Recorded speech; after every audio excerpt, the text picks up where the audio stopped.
of it, thrill of it. Oh, we need some limes. And then move right on to another bitch. My name's Tyler, this is Ben, and today we're going to be talking about the coronavirus and 3 ways that we reckon it's disrupted the stock market. Any bill she can't front, her parents paid it. The show was far, you the only one with it. So it's no doubt, if you've got internet connection, you've probably seen or heard something about the coronavirus. So we can confirm that there's no direct link between the Corona Extra and the coronavirus, but we do have to say so ourselves, it still tastes bloody great. And if you want to immunise yourself against the coronavirus, feel free to have a few swigs of this one. Good way to do it. With the added lime in there, it definitely helps to add a little bit of vitamin C, which we all know is good for the old immune system. Alright guys, so today we're drinking the Corona Extra beer, quite a light beer, otherwise known as drinking water. Nah, but this is always a nice one after on a sunny day. If you're skiing on a mountain or something, it's always nice to have. Always enjoyed with a lime, or if you're not all about the lime, then maybe a lemon. But A bit of citrus. definitely lime takes from a 7 to about a 9. The lemon sits on about a 7.5 or an 8, so definitely recommend. Cool, so as Tyler just mentioned, coronavirus has no correlation at all with the Corona beer, so we can still keep drinking God's juice and confirm it still tastes great.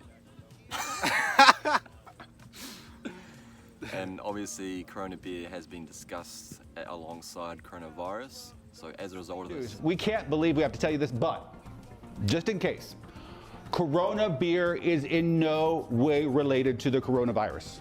Are we really doing this? So as a result of this, Constellation Brands, which actually owns Corona beer, has dropped 17% in the past week. So it may be a good time to buy, depending on their fundamentals, and it's definitely not a recommendation whatsoever. And if you were to look, there was a comment from a spokeswoman that stated that sales are still remaining strong with the Corona beer, so it might be around for another year, and let's hope it's not the same about the coronavirus. No need to stockpile your Corona beers yet. Yeah. So here we are onto point number 1, which is the sell-off. So the sell-off is fueled by a lot of uncertainty around the coronavirus, fueled by a lot of human emotion and panic. How is it going to impact corporate profits? How is it going to impact the general growth and stimulus of the economy in the coming months? Selling has a matter of days dragged down stock benchmarks to a current correction. A number of fears that the outbreak could worsen. On to point number 2, which is supply chain.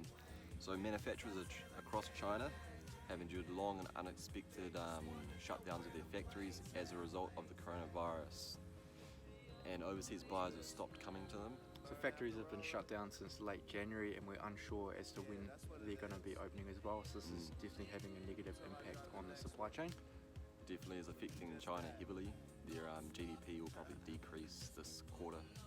We're yet to see the true effects of this. The most vulnerable companies are the ones that rely heavily on manufacturing and factories in China.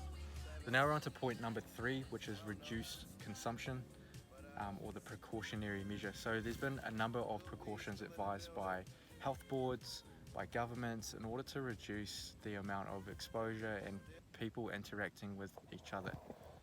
There's been a number of precautionary measures that have been needed to take to try and contain the virus, and this has led to a lot of social distancing. So it's led to a lot of large social events being cancelled, a recommendation to reduce the amount of closeness and quantity of interactions with other people.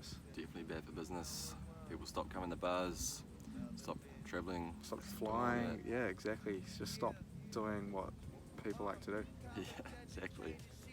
People don't like being stuck inside by themselves. I mean, personally, I like going out. Yeah, although it has had some Ditties. positive news for Netflix apparently. Oh yeah. All of this advice to stay indoors is definitely going to mean a lot of lost revenue for restaurants, for airlines, for concert venues, for all sorts of places where people like to gather. It's definitely going to negatively impact business because there's going to be no way to, reclaim this lost money and lost time. So we believe that you should brace yourself for the full effect of supply chain disruption worldwide. So this is not the end of the world, although it is bad for business. So basically, stick true to the fundamentals and stay true to your investment plans. sticking for the long run, well, that's what we're investing for. You know, there might be a bit of deviations and corrections at the time, but we're investing for the greater term. And remember, most important step is don't stop drinking Coronas because of this. Oi, oi, oi. Cheers. So you can still keep consuming, still keep chucking those back.